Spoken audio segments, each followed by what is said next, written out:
Greetings, everyone, and welcome to the Produce Buzzers podcast. It's brought to you by Produce Buzz, the gathering place for lovers of fresh fruits and vegetables. We have a website at www.producebuzz.com. There you will see articles about fresh fruits and produce, all kinds of information there to help you choose them, to help you prepare them, to help you store them properly so you get the best use out of them, and other kinds of very interesting information about what's happening in the world of fresh fruits and vegetables. I'm Edwin Stepp, and I'm the executive editor of Produce Buzz, and I've worked in the produce industry for many years, alongside my sister, Teresa Nolan, who is the founder and the president of Produce Buzz. It was her vision and her inspiration to create a site that got people excited and enthusiastic about fresh fruits and vegetables so that they would eat more of them and help solve some of the health crises we're facing out there. Also part of the family here is Rick Stepp, my brother. We grew up in the produce industry together, worked in my dad's fresh produce business for many years. And Rick has been in the produce business basically all his life. And so he knows a lot about all the different fresh fruits and vegetables. And our honorary family member, Cynthia Benedetto, who has worked with us for many years, a longtime expert and member of the produce industry. And she brings a lot of very important talent and information to the scene. I'll let you each say a little bit more about yourselves. Teresa, if you want to start, tell our listeners a little bit more about your background in the produce business. Well, at one point in time, after watching my father work long hours in produce, I was going to escape the produce industry. But somehow I managed to find my way back, starting out working for the California strawberry growers when it was first called the California Strawberry Advisory Board, and then later moving on to have my own marketing business in produce. So I don't want to say how many years it's been, but it's been a long, long time. Yes, and Teresa has represented a lot of different produce commodities, helping them market and merchandise their products over many years to grocery industry and beyond. And so she's got a lot of knowledge stored there in her head about the fruits and vegetables you eat every day. And so I think you'll really enjoy hearing what she has to offer. Rick, tell us about your experience in the produce business and your love for fresh fruits and vegetables. As I was calculating how many years, it just dawned on me that 60 years ago this month, I ran away from home to get into the produce business. To get away from it. I can remember being so bored. I knew where all the action was at the packing house, so I ran away from home, which was 1 mile away from the packing house. Mom came, she got me and scolded me and took me home, and next day I did the same thing. Now you have a life sentence in the produce industry as your punishment. No idea what I was getting into, but yeah. Let me give our listeners just a little background so they understand that a little bit more. Both of you, Teresa and Rick, talked about wanting to get away from the produce business. I had the same mindset too. I wanted to get away, and that was because I wanted to get away from home. Yeah. Well, anyway, we watched our father work from basically 5 a.m. to 2 a.m. the next day, every day, especially during the fruit and vegetable seasons here in Western North Carolina. And I saw that and I said, there's no way I want to do that the rest of my life. But we were instilled with the love of fresh fruits and vegetables. So we, as much as I didn't want to work those kind of hours, I never lost my love for the industry of the fresh fruits and vegetables. So anyway, continue, Rick. I interrupted your run. That's okay. Yeah, so 60 years in the produce business. Well, I can tell you, Rick, that second time you ran away, when you got to the packing house, you said to Dad, "You better call Mom. I'm in trouble. I'm not supposed to be here." And I think you were maybe 6 years old, 5 years old? I was 6 years old. 6 years and 3 months. Anyway, I got to go to work making crates in the crate room with my older cousins. We made the wooden wire-bound crates to pack vegetables, and it was very exciting. We made 50 cents an hour, the same wage as the farm labor. And so from there on, we kind of grew up doing almost everything in the packing house. I only worked in the fields for 1 day of my life, and I got hives from the squash that we were picking. And I've never farmed in the field since. I was always in the packing house, involved with that. There's a lot more to the story. I've been involved in almost every aspect of the produce business except for growing it. Ah, interesting. Yeah, our dad had a packing house. He grew vegetables in the summertime, and he grew a few. Western North Carolina is known for its apples. It was one of the 7th largest apple producing state at the time, and I think still is, actually. I was looking at that the other day. He didn't grow so many apples. Our uncle grew most of the apples, but he had the packing house where he packed them, and that's what Rick's referring to. And of course, we had to box them up. And I started about the same time. I was 6 or 7 years old, making boxes to pack everything in. But we have the more dignified professional in our midst, Cynthia Benedetto, who came through this from a different way. She, has university degrees in produce, I think. But anyway, Cynthia, tell us a little bit about your background and how you got sentenced to the produce business. I got hoodwinked. I like the way you said universities. While I only have 1 degree, Teresa did send me to post-harvest handling school at UC Davis. That was cool. 2 weeks of, oh my gosh, just so much fun and information, and that was a huge highlight. My mom started in the produce industry. After going to Bucknell, she needed a job that would allow her to be a stay-at-home mom during the school year. So she started packing fruit because a girlfriend of hers packed fruit. Where was that? That was in, I think, Wabasso, Florida. And and the fruit was citrus, right? Yes. Yeah. Yes. And then she did that for a season or two, and then somebody was sick in the shipping office, and all the men were all panicked because they couldn't type. So she could type, and then she became a shipping clerk and on to sales after a couple years. She was the only woman for many, many years. But I went to college, and nothing was really speaking to me. Most people knew back then, an accountant or lawyer. There was a chapter in one of the classes, a business class, and it talked about the citrus industry down in Brazil. I'm like, it just clicked. It just made sense. And it wasn't because I loved it so much. I think it was because it was the mutual language that was spoken in our home. My father was a chef, so we were foodies. So I went to Arizona State, got an ag degree, and then when I came out, I worked at the USDA. And oh my gosh, I was never so proud to wear the white jacket. I worked in the lab at a citrus processing plant. I made orange juice. So I worked the night shift because I got extra money per hour and took my job very seriously. So then I was working for Dole, and I went up to my mom's office, and there was this man, Jim Nolan. And so we were chatting it up because my mom was finishing up for the day. And so he starts interrogating me. Interviewing me. And then I got introduced to his wife, Teresa. Then it was a phone call, discussed all the particulars of the job. And then when I hung up, I'm like, oh my God, did I get the job? I mean, we talked about it. We talked about mine, but I don't know. And so then I was like in a big panic.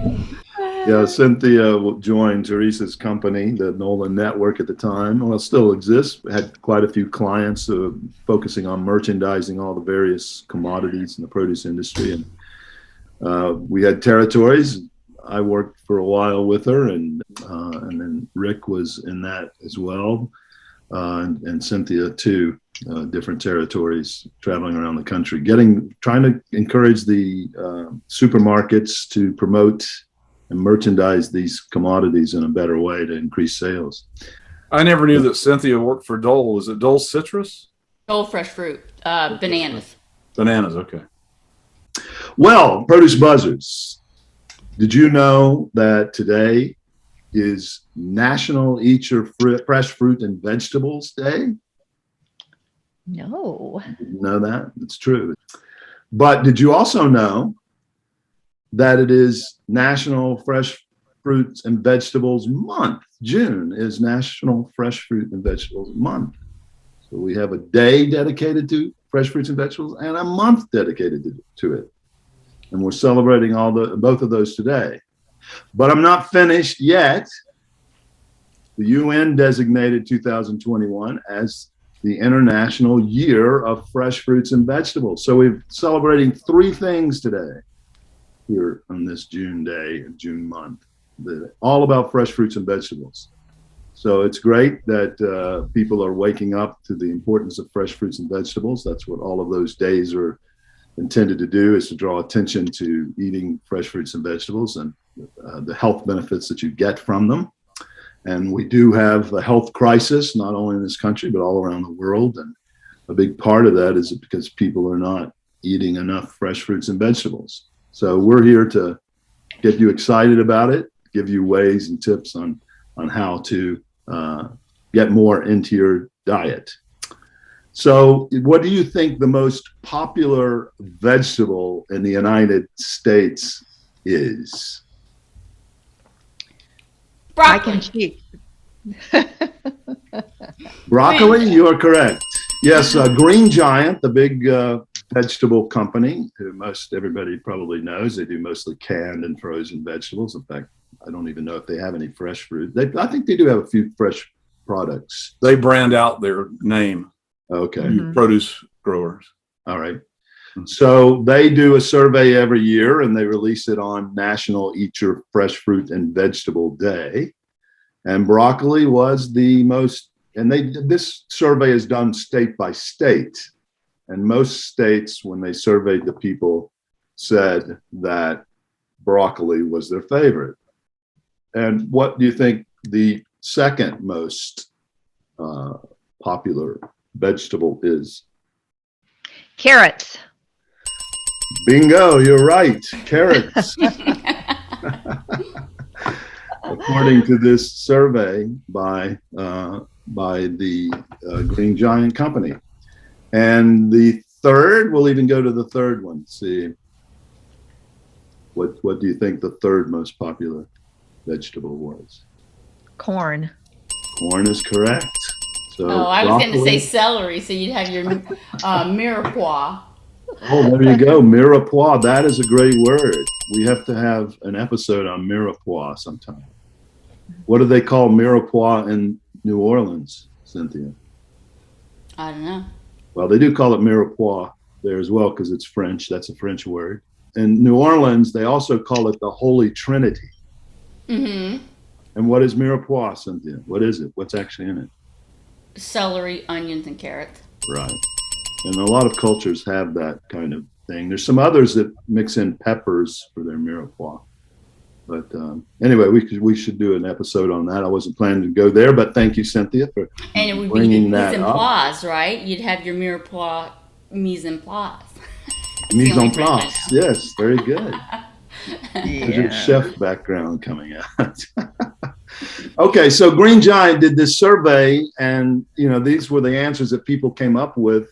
But the reality is that the answers that people gave aren't what they're buying most. What do you think number one vegetable is in reality? For consumption or Production, global production, which I guess would mirror consumption, maybe not always. But I'll give you a hint. It's not broccoli and it's not carrots. Green beans. No. Onion. Onion is number 2. And that makes sense, because onions are up there. And then the question is, do you classify onion as a vegetable? Well, I think they're, what is it? Green onions would be, I'm sure. It's technically a root. Yeah. But the number 1 vegetable, quote unquote, there's always been a debate about whether it's a fruit or a vegetable. Tomato. Tomatoes. 177 million metric tons of tomatoes are produced every year around the globe, and only 93 million metric tons of onions. This is the global production of onions, according to worldatlas.com. In some of my research, broccoli is never at the top. Carrots come in at number 6. So, and broccoli doesn't even make the top 10 of the World Atlas top 10. Did you know that tomatoes are a fruit that are considered to be a vegetable? Interesting. Yep. We tend to think of fruits as being sweet and not savory, and I think that's why. Yeah. Well, there is no scientific classification for vegetable. That's true. And the scientific classification for fruit is the whatever carries the seeds of the plant that's reproducing. So a tomato is a fruit, scientifically. Right. What people say they is their favorite doesn't necessarily mean what they're buying the most of. So, Well, right. for me, that was my child's favorite vegetable, that she could eat almost a head of broccoli by herself. Yeah, it seems like it's one of those things that people either love or hate. It's not. There's no in between. Mm-hmm. But this brings us to our What's in Season segment. Now, here in June, this is peak time for strawberries all over the northern hemisphere, I think. Teresa, you're our strawberry expert, working for having worked for the Strawberry Advisory Board. And for Driscoll's strawberries too. We did a lot of work for them. Yeah. Right. Well, on Thursday, June 24th, sky watchers are able to see June's full moon, also called the strawberry moon. The Old Farmer's Almanac states that the full moon in June may also be called the berries ripen moon, the hot moon, and the egg-laying moon.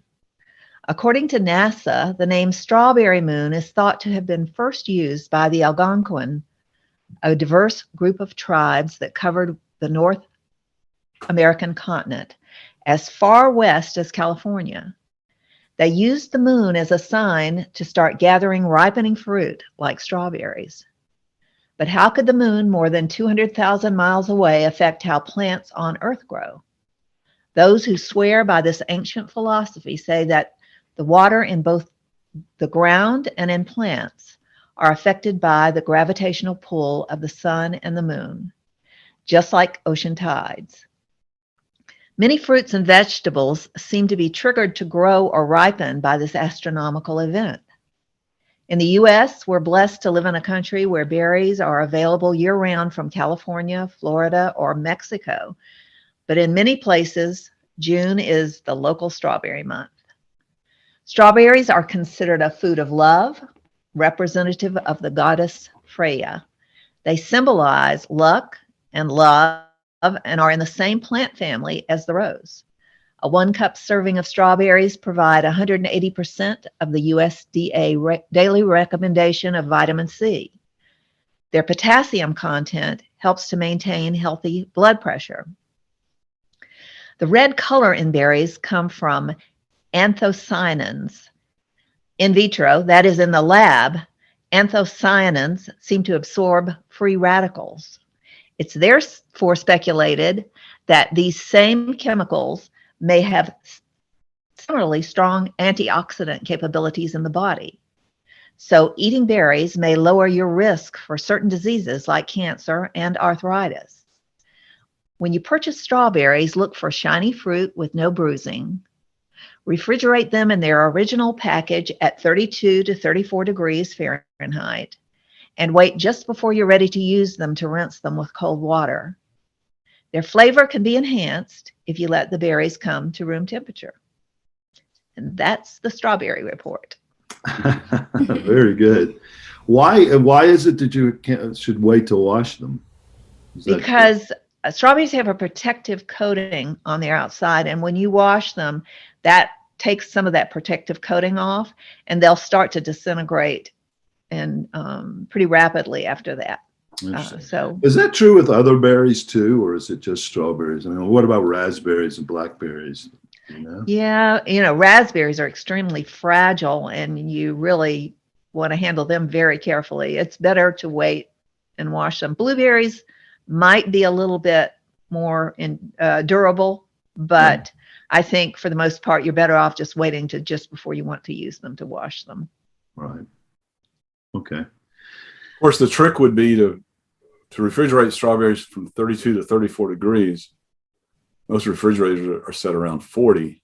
So you'd have to have a special cooler of some kind to keep them at 32 to 34 in your refrigerator. Well, put them in the refrigerator anyway. Yeah. I have a hard time because my refrigerator has been freezing my romaine. So I don't have a problem with that. Well, the best thing is get those strawberries and eat them fast. So you don't have to worry. Yeah. Good point. So it's also especially here in the Southeast, it is big time peach season now. And Rick used to buy a lot of peaches for our retail stand. So we're going to let him talk about peaches today. They're starting to come in. Yeah, I'm glad you mentioned that about the produce stand, because we had roadside markets in the mountains of North Carolina. So we were primarily in the apple business, but we also sold peaches. We had growers that would bring us the peaches in the 1/2 bushel handle baskets, the woven baskets. And they'd bring them to us daily, and they were tree ripened. So you can't really hold them for more than 1 or 2 days, or they start to spoil. So it's pretty tricky, but people really loved those South Carolina tree ripened peaches. It's very difficult to get those in the grocery store because of the increased handling that grocery stores have to have. So that was quite a niche. The peach is a deciduous tree native to the region of northwest China between Tarim Basin and the north slopes of the Kunlun Mountains, where it was first domesticated and cultivated. A lot of people wouldn't realize this, but the peach is also classified with the almond. So the seed that's in a peach is very similar to an almond. And it looks like it. If you see an almond like that's before it's shelled, it looks like a peach pit. So that's right. The peach seeds taste similar to almonds. Now, I don't suggest biting into one to find out, but I suppose if you ground it up into a powder, you could see the difference in the flavor. But isn't there something in a peach seed that you shouldn't eat? Yeah, I think they were high in vitamin B12, which is like Laetrile, that people used to say could cure cancer. But I don't think anybody commercially eats peach seeds for any. Yeah, but I've read somewhere, and you can correct me if I'm wrong, but they contain trace amounts of cyanide. They do. Yeah, that's what the Laetrile, is that what it's? Vitamin B does? It carries cyanide into your bloodstream, which in small quantities is good because it kills cancer cells. Interesting. Yeah, if it's not enough to kill you, I don't think. But well, I can't say that about peach seeds. Right. I don't know of anyone that eats them, but definitely almonds are not poisonous. Right. So if I was going to kill my husband, I could just feed him a bunch of peach seeds. I don't know what happened. We have this on tape, Cynthia. But peaches and nectarines are the same species. Though they're regarded commercially as different fruits, the skin of nectarines lack the fuzz, and the peach skin has the fuzz. But a mutation in a single gene is thought to be responsible for the difference between the two. So technically, they're really the same as you all know, it's they do taste different. Yeah, they do. Yeah. That's interesting. Somewhere back in my past, I thought a nectarine was kind of a cross between a plum and a peach, but that's not true. No. But as of Yeah. 2018, China produced 62% of the world's peaches and nectarines. Interesting. Of course, that's where it originated. And there's two basic types of peaches, the clingstone and the freestone. With clingstone peaches, the flesh clings to the stone of the peach, making it difficult to separate. And therefore, it's more suitable for processing, whereas the freestone peach is more suitable for eating because you don't have to cut it away with a knife. And California leads the nation in peach production, not only in the fresh market, but combined with the processing market. California produces way more peaches than any other state. Most of your canned peaches would come from the state of California. It's hard to find any of the stone fruit that you know is gonna make it home from the grocery store and be really tasty. True.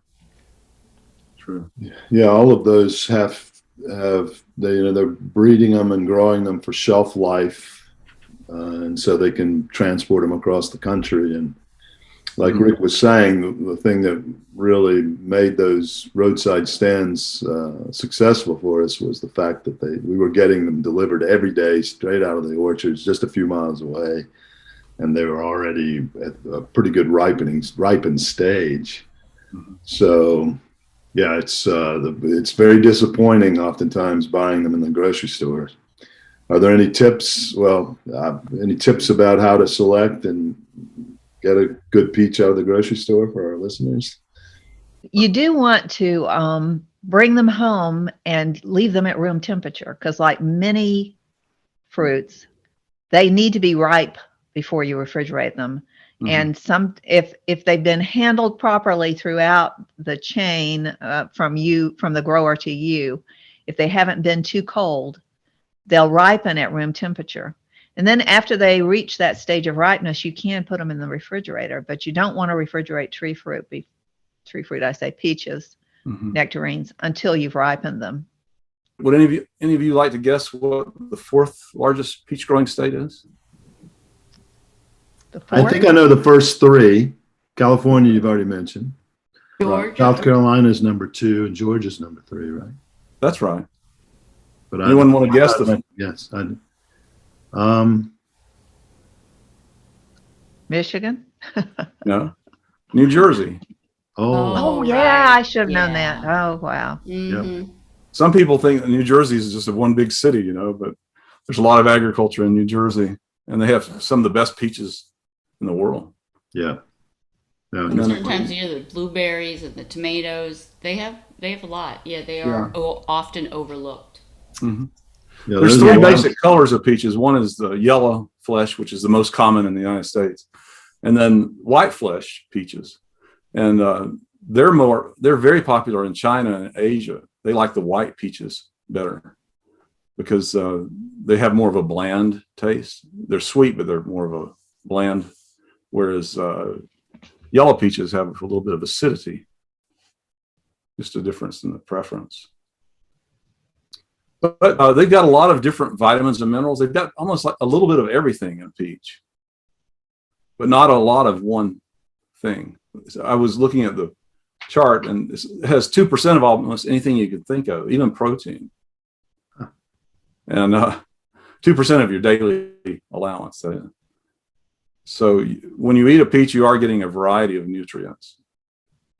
So that brings me to, although the listeners can't see, but I'm holding up 2 varieties of grapes. Recently, probably in the last decade, they have developed new varieties of grapes, and they're very sweet. So they're cotton candy, and they have kind of fun names like the gummy berries, and which are the red grapes. The cotton candy are green, and then they have jelly bellies, which are like a purple grape. And these are. So these names are very interesting. And Are you saying that they taste like these yes. candies that we're talking about? Oh, Yes, wow. it does have like a hint of that cotton candy sweetness when you bite into it. Do you notice a difference between those different named grapes, or are they all pretty much the same variety, just being branded with a different name? I mean, does the gummy berry taste like a gummy bear as opposed to cotton candy? Or? The cotton candy really tastes like a cotton candy when you bite into it. Mm-hmm. The gummy berries are just very sweet. Yeah. And the Jelly Bellies, I tried that today, and it was good. It would do in a pinch. But there is a difference in the flavor between those three. Yes. Mm-hmm. Yeah. Interesting. But they're all being go ahead. Go ahead. No, go ahead. I've had a different experience with grapes than Cynthia has. I think almost all the grapes I buy are good. And maybe it has to do with where you're buying them. I don't know. But, you know, the flame seedless grapes, and I had read recently that there are so many new grape varieties that it's hard to know what you're getting when you go to the grocery store. And so I've had a pretty good experience with grapes, but I don't know. But then I wonder also if, because I have an awful sweet tooth, I wonder if what I think is not good, if you would not mind it. Yeah. Well, I'm sure everybody has different palates, so it's possible. Yeah. You definitely don't want to eat cotton candy before you eat the cotton candy grapes. Because there will be a contrast. I don't know. I would try that. Yeah, make sure I got the blue cotton candy and not the pink. Yeah, maybe that's one of your recipes you were talking about with the grapes. What kind of recipe? You know, typically I just eat the grapes. I don't put them in a recipe, but I know they can be good. My in new favorite thing is to put it in chicken salad. So I poach the chicken breast, which Teresa, you and I will have to get with that because I have to perfect that way of cooking chicken, and I add white onion, celery, walnuts, and the grapes. Wow. Then, of course, you have to add a half a cup of mayonnaise to that chicken salad. No, actually, what I do is I mince up the celery and the onion, and the chicken, I mince that up pretty small too, and then add the walnuts. So I stir them up dry so that there's a better combination, and add the salt and pepper there. And when it's well mixed, then I add the mayonnaise as I need it. I don't like it too coated with mayonnaise, so I think that it makes a big difference because I didn't mix it all up initially, put the mayonnaise in it and then stir it up, and then I just don't think you get a good distribution. Yeah. You know what else you can do is instead of using mayonnaise, you can put avocado in there, which gives that mouthfeel of the oil and not the cholesterol that you get from the mayo. You know, the avocado oil is much healthier, but you just get the texture. That's interesting. Yeah.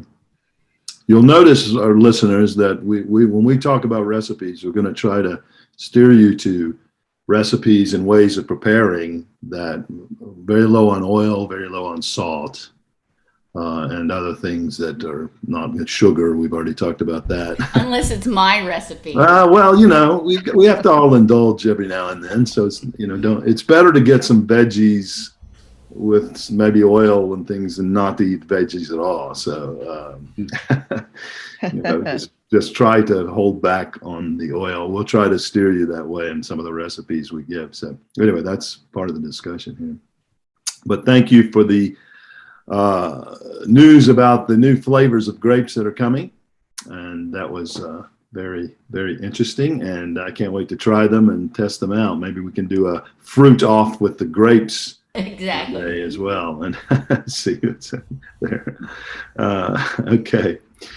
All right. So Time for our Produce Buzzers quiz challenge. I'm going to ask our Produce Buzzers some questions about our mystery fruit and veggie of the day, and see if they can guess what this fruit or veggie is today. So, Produce Buzzers, our mystery fruit and veggie of the day is a Hesperidium. Do you know what a Hesperidium is? No. Hesperidium is an order of fruit. So now we've narrowed it to fruit. But of course, after our discussion earlier, that maybe doesn't narrow it very much.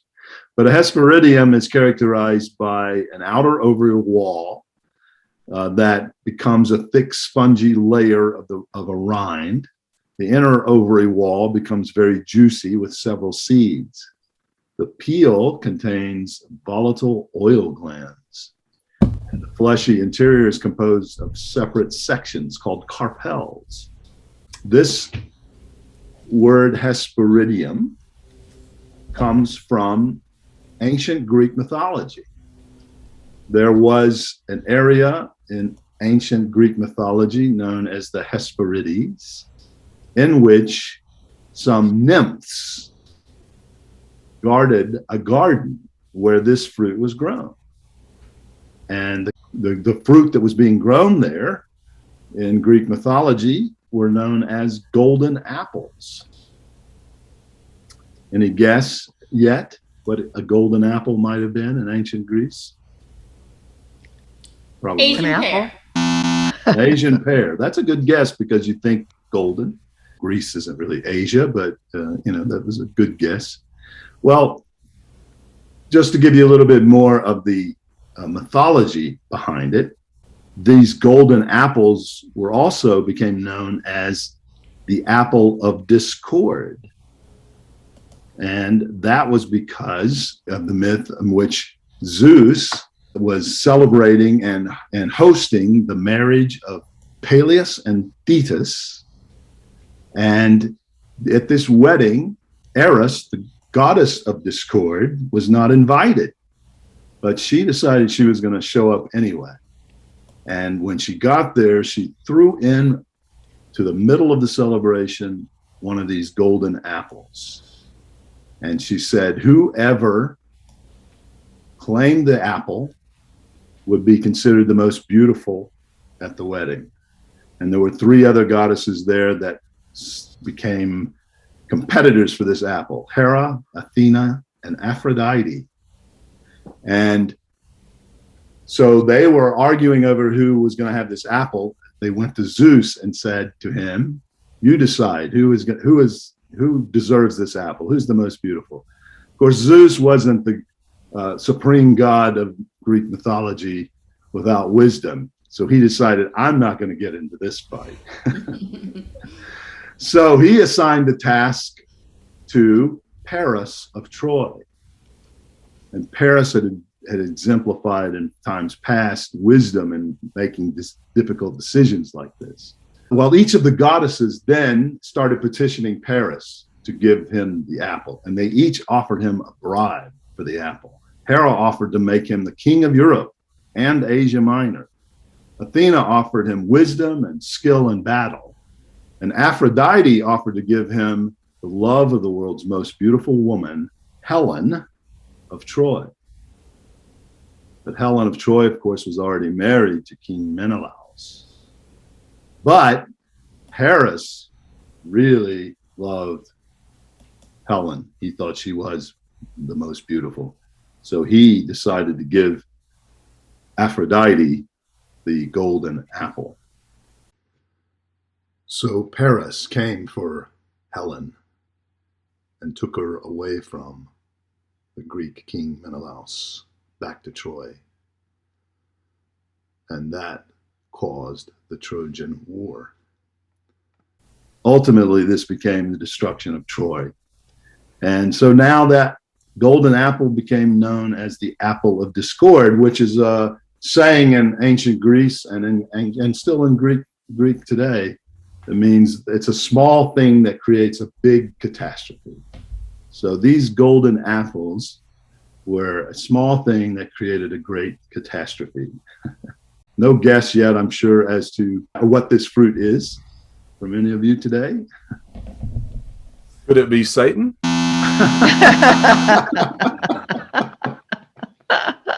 Oh, gosh. Me. Like the church I think lady. the colors make it confusing, don't they? Yeah. And that's another kind of hint. This fruit is probably maybe the only thing anywhere in which which its name is also a color. So, and its genus or species or whatever you referred to earlier speaks of sections. Yes, with a rind, with some oil, and oil is in the rind. Okay. Not a tremendous amount, but so that would make it probably an orange. very good. Yeah. Is there any other item anywhere, not just in fruits and vegetables, but anywhere where the name is actually a color? Probably is something somewhere, but well, this is another little interesting side note about the orange, which in the English language, which was the word orange used for first, the fruit or the color? The fruit. Absolutely right. Mm-hmm. Orange didn't make it into the English language until the 13th century. That was just for the fruit, but it didn't refer to the color until the 15th century. In England, when Margaret Tudor purchased a dress that was flaming orange, and to describe it, I guess the paparazzi of the day or the gossip columns of the day called it that this became the first use of the word orange as a color. So Margaret Tudor was the first to understand that orange was the new black, I guess you might say. Hopefully she wasn't in prison with that. I thought it was going to be something that,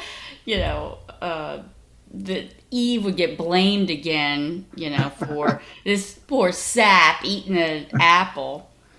Yeah, that's true. There's that golden apple of discord. But if you think about the word orange, again, we say people with red hair. Their hair is not generally red; it's orange.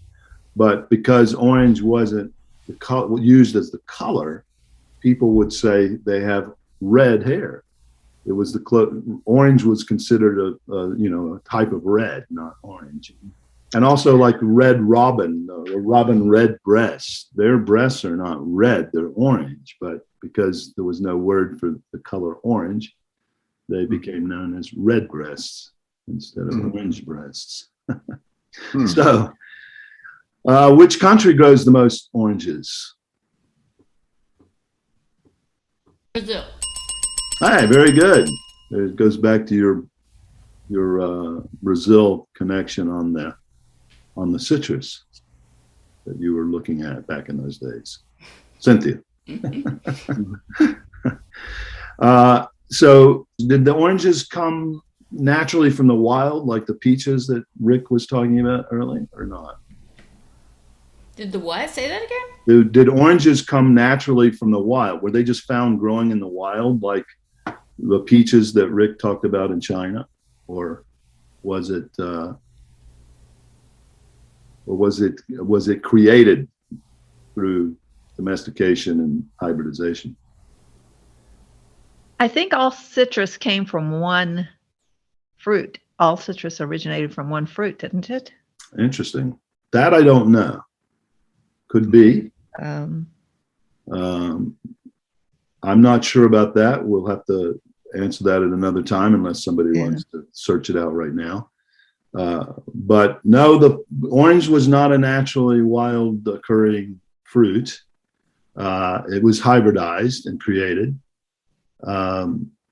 in north, somewhere around China, Northeast India, that area.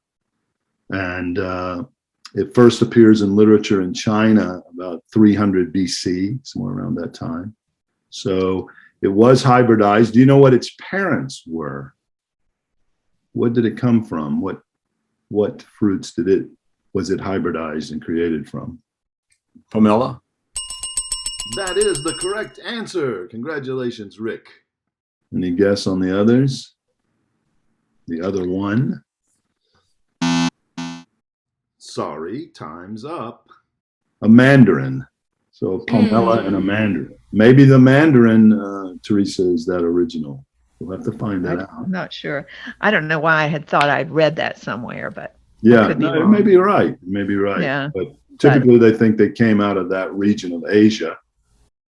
Are oranges climacteric? Yes. Are they? That means was they grow in- yes. In specific climates, you mean? No, sorry. Climacteric means that they ripen by being exposed to ethylene gas. Oh, And ethylene gas is a gas that's given off naturally by apples and bananas and some other fruits. You've probably heard that if you have a kiwi fruit and you want to ripen it, put it in a paper bag with a banana. That's because the banana puts off the ethylene gas that helps ripen the kiwi fruit. But oranges don't ripen after they're picked. These are the fruits that continue to ripen after they're picked. Apricots, bananas, cantaloupe, kiwi, nectarine, this says peaches, pears, plantains, and plums. Fruits you should pick or buy ripe and ready to eat: apples, cherries, grapefruit, grapes, oranges, pineapple, strawberries, tangerine, and watermelon. Interesting. Very good. That's helpful for our listeners to know what they can and cannot ripen. So, listeners, it's time for our segment we call Homegrown. And you'll understand why we call it that in a few minutes. It's our pun of the week. Teresa is our pun aficionado, and she's going to bring us the pun of the week. Okay, so what tomato smells the best? What tomato smells the best?